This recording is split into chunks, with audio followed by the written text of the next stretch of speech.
Al llegar a una curva con una cierta velocidad, la mayoría de las veces tendremos que frenar.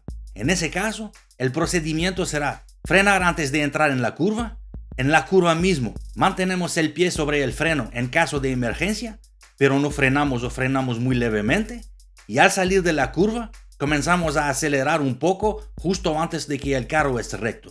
Debemos haber ajustado la velocidad antes de entrar en la curva para que no tengamos que frenar en la curva. Por lo tanto, frenar antes de la curva, soltar dentro de la curva y acelerar al salir. Eso es lo que debemos hacer la mayor parte del tiempo.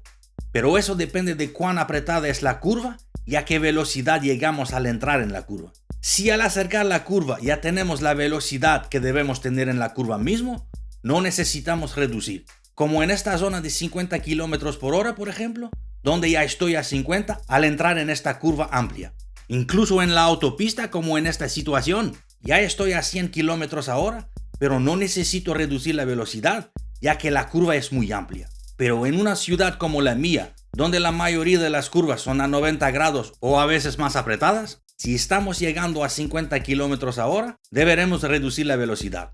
Cuanto más apretada sea la curva, más necesitaremos reducir la velocidad. Y después de haber parado, como a un stop o una luz roja, obviamente tendremos que acelerar un poco. Entonces, ¿cuándo deberemos frenar, acelerar o no hacer ninguno de los dos? Depende del ángulo de la curva y de la velocidad a la que estamos llegando. Ahora dicho esto, ¿a qué velocidad exactamente debemos doblar? Algo que ustedes podrían haber oído, especialmente si manejan en una ciudad donde las curvas son en mayoría de 90 grados, es de doblar a ciertas velocidades, como por ejemplo 15 km a hora cuando gira a la derecha y 20 cuando gira a la izquierda. Pero eso dependerá de diferentes cosas, como el ancho de la intersección, por ejemplo. Cuanto más ancha es la intersección, más distancia hay para aumentar la velocidad. Además, cuando vamos a manejar en carreteras donde las curvas son todas diferentes, no vamos a llevar una hoja de cálculo con la velocidad para cada curva diferente, ¿no? Y sobre todo, uno de los mayores problemas con muchos alumnos es que tienden a mirar fijamente las cosas. Por ejemplo, cuando miran al espejo, tienden a fijarlo por un segundo o dos.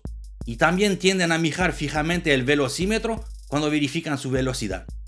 Eso nunca es una buena idea, pero especialmente cuando doblamos. Si usted se acostumbra a mirar el velocímetro al girar, no estará mirando hacia dónde debe ir. Y eso podría ser muy peligroso en algunas situaciones, como por ejemplo si alguien está cruzando la calle en la curva y no lo verá.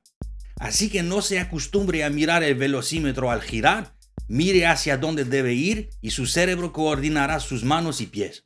Puede necesitar algunas prácticas antes de se acostumbrar, pero una vez que lo consigue, podrá tomar cualquier curva de cualquier ángulo. Si quiere mirar el velocímetro para tener una idea de la velocidad, hágalo rápidamente. Solo unas pocas miradas rápidas antes de la curva y vuelva a mirar a dónde debe ir.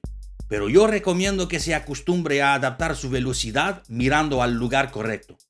Pregunte a un conductor experimentado que le diga a qué velocidad hace sus curvas y no podrá decirle, ya que está analizando la curva antes de girar y mirando la curva al girar, no a su velocímetro. Espero que les haya gustado este vídeo. Gracias.